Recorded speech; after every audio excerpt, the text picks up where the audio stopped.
I opened up my soul to him, and he used it to steal my wife. That line doesn't come easy. Even now, months later, it sticks in my throat like a swallowed needle. I never thought I'd be that guy. The one staring at the back of his wife's head, wondering who else knew her better than he did. Wondering if she ever really belonged to me at all. We met at a grief support group. That should have been the first red flag, I guess. Two broken people trying to hold each other together, hoping the cracks wouldn't show. Emma had just lost her mother to cancer. I was still fresh from my brother's suicide. We were magnets pulled together by pain, convinced it meant we were meant to heal each other. And for a while, it worked. There were years where I believed we were happy, mundane, stable, the kind of quiet contentment you pray for when you're in your 20s and can still believe in growing old together. We bought a 2-bedroom condo near the water. She taught English Lit at a local high school. I worked in UX design. We adopted a rescue dog, a stubborn mutt named Toby who hated men in hats and loved chewing Emma's scarves. Everything was normal. Until it wasn't. It started small, the way these things always do. Emma became distant, not in any dramatic or theatrical way. Just quieter. Longer glances at her phone. Shorter answers. Less laughter at the dinner table. I chalked it up to work stress, hormones, grief revisited, all the usual excuses we give to avoid hard truths. I suggested therapy. For her, at first. You need someone to talk to, I said, one night as we lay in bed, the silence between us louder than the traffic outside. Not because anything's wrong. Just, you deserve space for yourself. She agreed almost too quickly. The next day, she had a name. Dr. Hal Rowan. Said one of her colleagues recommended him. A trauma-informed psychologist with a practice by the Harvard. I didn't think anything of it. In fact, after a few weeks, I was the one who decided I needed help, too. Things weren't working. Not between us. Not inside me. I had these waves of anxiety that would crash through me out of nowhere, on the train, in meetings, during breakfast. My thoughts would spiral into dark, jagged holes I couldn't climb out of. So I asked Emma if her therapist knew someone for me. Actually, she said, Dr. Rowan sometimes takes on couples separately. It's rare, but if you're okay with it. I could ask. And just like that, I started seeing the same man who listened to my wife every Thursday afternoon. I didn't know then that I was walking straight into the lion's mouth. Dr. Rowan had the kind of voice that made you lean in without realizing. Soft, slow, like he was always half a breath away from silence. He had this way of making pauses feel full, like you were both sitting in the space between thoughts. His office overlooked the marina. Big windows. White noise machine playing waves. A leather chair that creaked if I shifted too much. He never took notes. Said he preferred presence over paper. I liked that at the time. I remember our first session clearly. He folded his hands in his lap and asked me, very gently, what I was most afraid of. And I told him. Not all at once, but slowly, like peeling fruit. I talked about the night my brother died, about finding the voicemail too late. I talked about how I sometimes felt like I was still waiting for the other shoe to drop, even in moments that should have felt safe. I told him I was afraid Emma didn't love me anymore. That I couldn't reach her. He nodded, quiet. Then he said something that stuck with me. Sometimes, the ones who are best at comforting others are the ones who carry the most unseen grief. I walked out of that office feeling like someone had reached inside and rearranged my ribs. For the first time in months, I felt hopeful. Emma noticed the shift in me. Or maybe she pretended to. We started having breakfast together again. Sunday mornings in our tiny kitchen, the smell of burnt toast and dog hair on our socks. It felt like the old us was still in there, under the dust of everything we hadn't said. One morning, she reached across the table and took my hand. You seem lighter, she said, smiling. I'm really glad you found someone to talk to. I wanted to say, me too. But instead, I squeezed her fingers and just nodded. I never asked her what she talked about in her sessions. It felt like breaking a spell. Like if we kept our healing separate, we'd meet in the middle somewhere better. But over time, that middle started shifting again. She became different. Not colder, exactly. Just more careful. Measured. She started dressing up more for her sessions. Full makeup, heels, hair curled. Why so fancy for therapy? I joked once, half laughing. She shrugged. Makes me feel more confident. Less broken. It made sense. But still, something in me stirred. Toby started barking at the door every Thursday around 5, like clockwork. Emma would return smelling like her lavender perfume, but underneath it, something warmer. Muskier. Something I couldn't name but recognized like a memory I didn't want. I told myself I was being paranoid. That grief twists the mind. That jealousy is just another shape of fear. But fear, I was learning, is often the first sign that your reality is about to break open. There's a kind of silence that doesn't feel empty. It feels thick. Charged. Like the air right before a storm breaks. That's what our home had become. Emma would come home from her Thursday sessions quieter than usual, eyes too bright, like she was blinking back something she didn't want to name. Sometimes she'd hug me a little too long, like she was apologizing for something I hadn't been told yet. Other nights, she barely spoke at all. I started to notice small things. Her phone, which used to live on the kitchen counter, was now always in her pocket. Face down. Notifications silenced. One afternoon, I passed by the bathroom while she was inside. I heard her voice, low, soft, but animated. Laughter. When I opened the door without knocking, she jumped. Who were you talking to? I asked. She blinked, too fast. Maya. From work. Just about the faculty fundraiser. Her cheeks were flushed, but her eyes weren't smiling. You never laugh like that with Maya. She grabbed a towel, turned away. Why are you keeping track of who makes me laugh now? I backed off. Maybe I was paranoid. Maybe I was grieving things that hadn't even died yet. I brought it up with Dr. Rowan the following Tuesday. Not accusingly, just honestly. I feel like she's drifting, I said. Like we keep circling each other but never meet in the middle anymore. He tilted his head slightly, his hands resting loosely in his lap. What do you think you're not saying to each other? It was a good question. I didn't have a good answer.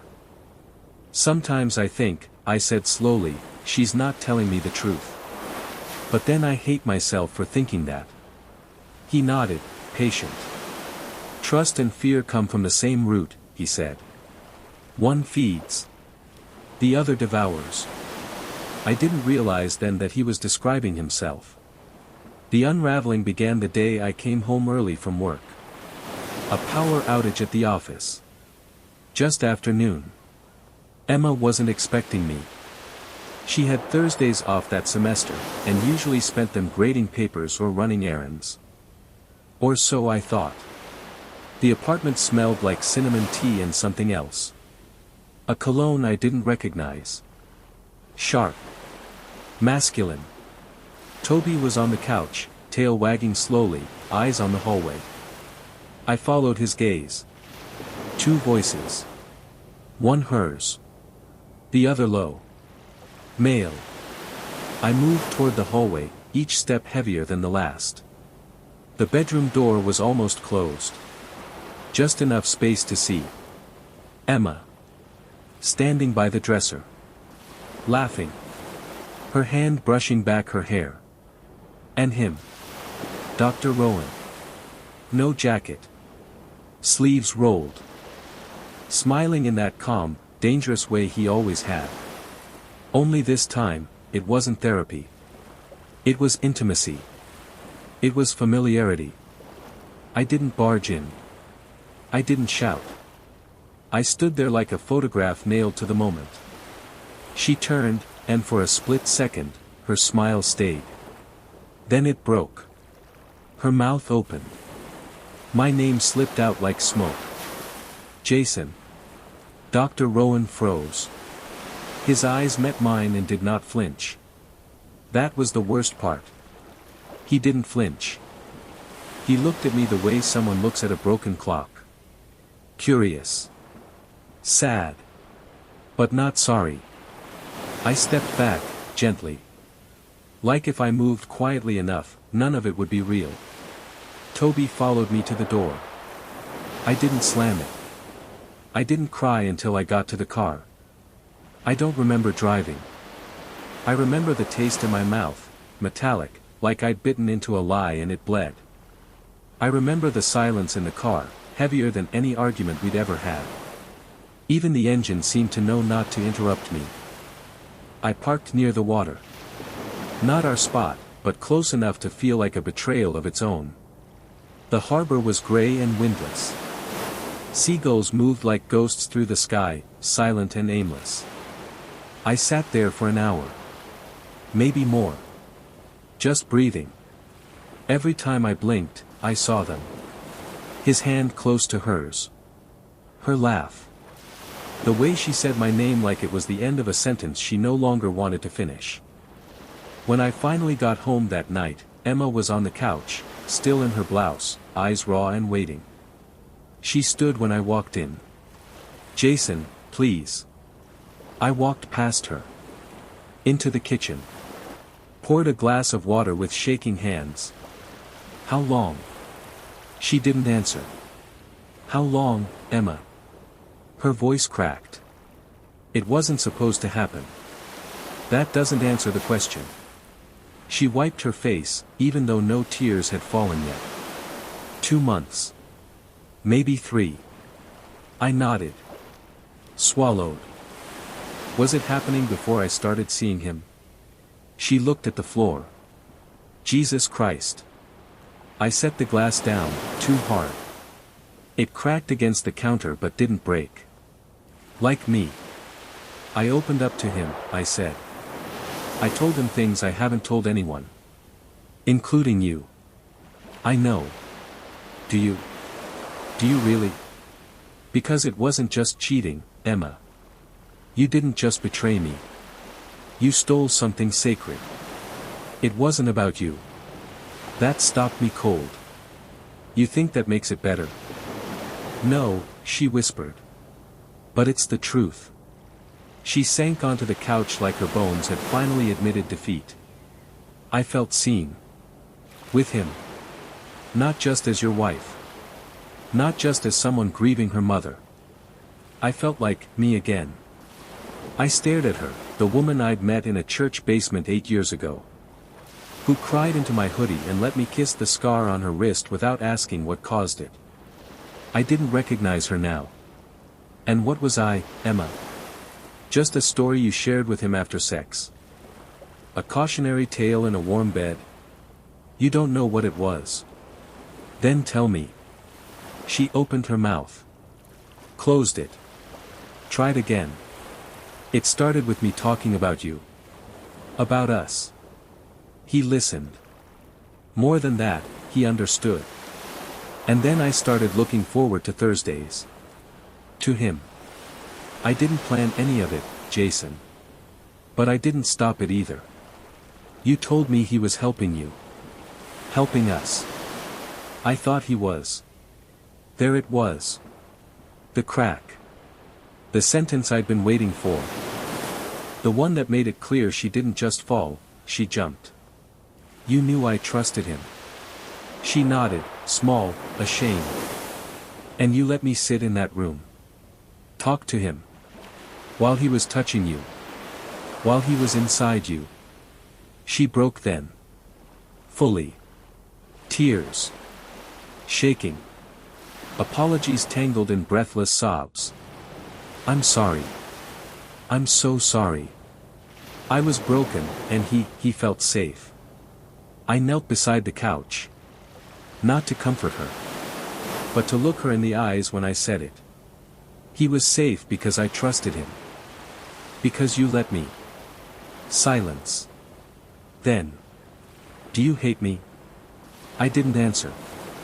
Not because I didn't know. But because the truth was worse than that. I didn't hate her. I still loved her. And that was the real betrayal.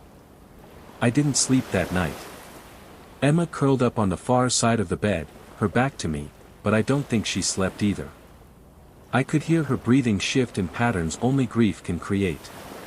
Shallow. Hesitant. As if even in the dark she didn't know how to be in the same space with me anymore. I lay on my side, staring at the ceiling. My mind didn't race. It staggered. The facts were simple.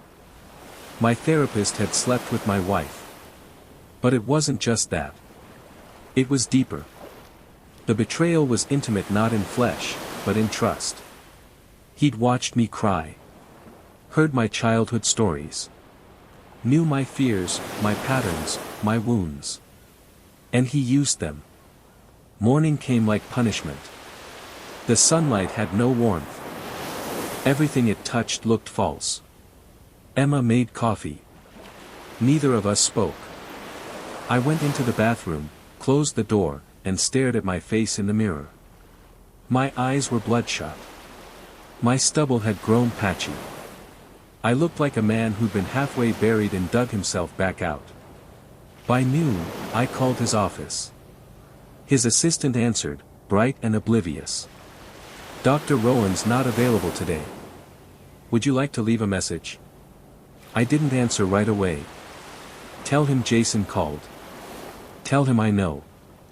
She went quiet. I'll let him know. Emma was in the bedroom packing a bag when I returned. Where are you going? She zipped the suitcase slowly, as if unsure. My sister's. Just for a few days. I think we both need space. I didn't stop her. I watched as she folded sweaters with trembling hands, her engagement ring still on her finger. You should take that off, I said. She looked down at it. Slid it off wordlessly. Placed it on the nightstand like something she no longer wanted to carry. When she closed the front door behind her, the silence that remained wasn't peaceful. It was radioactive. I sat on the couch with Toby at my feet. He rested his head on my knee, sensing something he couldn't name. That's when the anger came. Not hot, but cold. Focused. I opened my laptop. Logged into my email. Typed slowly, deliberately. Subject, ethics complaint. To Board of Psychological Examiners. Body. My name is Jason L. I have been a patient of Dr. Hal Rowan for the past 5 months. I recently discovered he has been engaged in a sexual relationship with my wife, Emma, during the time he was treating both of us separately. This relationship began while he was serving as our therapist, without disclosure, and continued through our joint treatment period. This is a formal complaint for unethical conduct, dual relationship violations, and exploitation of client vulnerability. Please advise on next steps. Jason. I stared at the screen for a long time before hitting send. Not because I doubted what I was doing. But because it felt like the moment I stopped being a victim and became something else. Something sharper. The thing about betrayal is that it doesn't end when the other person walks out the door. It echoes. You hear it in the clink of their forgotten coffee mug. See it in the way sunlight hits the empty pillow beside you. You feel it in the quietest corners of your life, places they never even touched. 3 days passed. Emma didn't call. I didn't want her to. But I kept checking my phone anyway. On the 4th day, I received a call from a blocked number. Jason. It's Hal. He said it like we were old friends. I didn't answer. I understand if you don't want to talk. But I'd like to see you. Face to face. To explain. There's nothing to explain, I said. You used my grief like a road map. He sighed. You're right to be angry. But you don't understand what was happening between me and Emma. And you don't understand what was happening inside me while you listened and lied. He went quiet. Then, can I meet you somewhere? Not to defend myself. Just, closure. I should have hung up. Instead, I told him to meet me at the marina. Sunday. 3 p.m. The same place where I'd first felt like I could breathe after my brother died. That afternoon was overcast, the water dark like split glass. I arrived early. Sat on a bench. Let the cold creep into my sleeves. Hal showed up 5 minutes late. No suit. Just jeans, a black coat. His eyes were softer than I remembered. Or maybe just emptier. He sat down beside me. Not too close. You filed a complaint. Yes. He nodded. They contacted me. I'll likely lose my license. You should. He didn't argue. For a while, we said nothing. Just the sound of water lapping and the occasional cry of a gull overhead. You were one of the most open clients I've ever had, he said. You made me forget about the glass between us. That was my failure. I wasn't a client to you. I was a confession. And you turned it into a script to seduce my wife. He winced. I never planned for any of this. But you didn't stop it.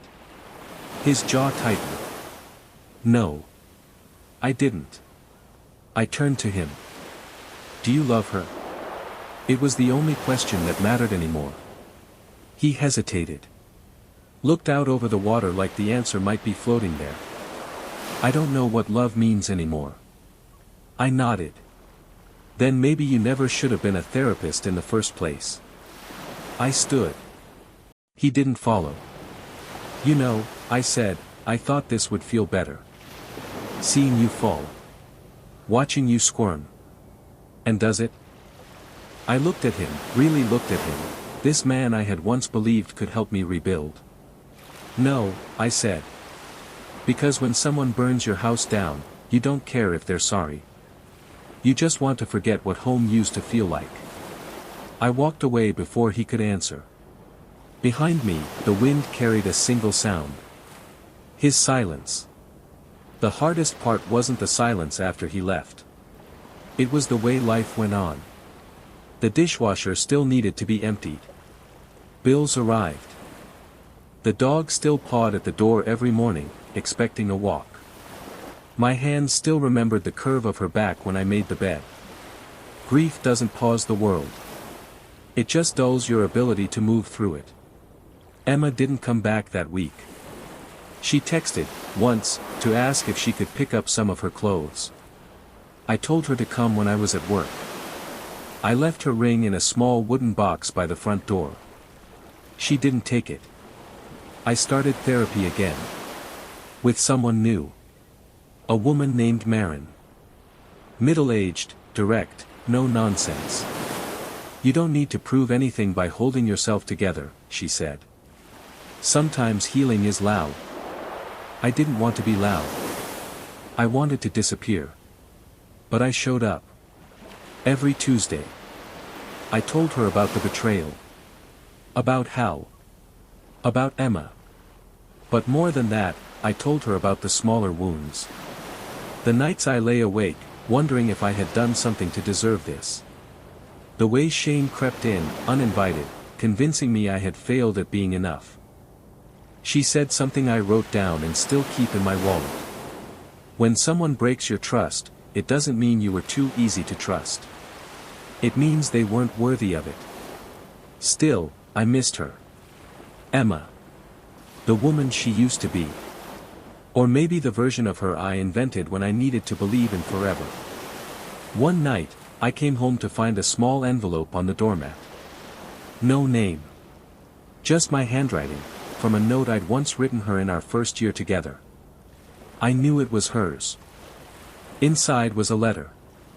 neatly written. No perfume. No drama. She said she was sorry. Not just for the affair, but for the erosion. I stopped choosing you long before how, she wrote. And I was too cowardly to say it out loud.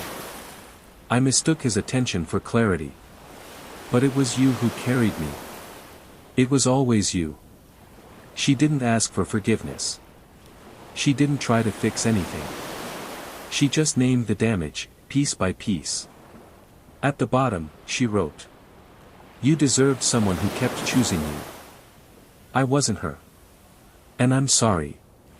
I sat on the floor for a long time, the letter trembling in my hands like it was alive. And I cried. Not because I wanted her back. But because, for the first time, she saw what she'd done without looking away. It's strange how easily a life can split into before and after. Before her betrayal, before his voice, before that quiet moment at the bedroom door. And then, after. After the truth, after the fallout, after the silence that became a second skin. I still lived in the same condo. Same view. Same kitchen. But the air had changed. Or maybe I had. Marin said something during one of our sessions that stuck with me. Forgiveness doesn't mean letting them back in. It means letting yourself out. So I started letting go. Not all at once. Not in dramatic gestures. But slowly, in tiny rituals. I changed the sheets. Donated the scarf Emma used to wrap around her neck every winter. Deleted the playlists we made together. Toby still looked at the door when he heard footsteps in the hallway. But less often now. One Sunday, I ran into Hal. At the farmer's market, of all places. He looked thinner. Weathered. He didn't approach me. Just nodded, once. A quiet acknowledgement that neither of us were the men we used to be. I didn't nod back. I just walked past him. And it wasn't anger that carried me. It was peace. The kind that only arrives when you've stopped needing closure from people who broke you. Later that week, I took a trip to the coast. Just me and Toby. I stood by the cliffs, let the wind tear at my jacket, the ocean spray sting my face. I thought about who I was before Emma. Before Hal. Before the part of me that believed in permanence was replaced by something quieter. Not harder. Just wiser. I pulled out the note I kept in my wallet. Marin's words. Read them out loud to the sea. You don't need to prove anything by holding yourself together. I didn't know what would come next. A new city, maybe. A new job. A new kind of love, someday. But for the first time in a long while, I wasn't waiting for the past to come back clean. I was ready to live in the after.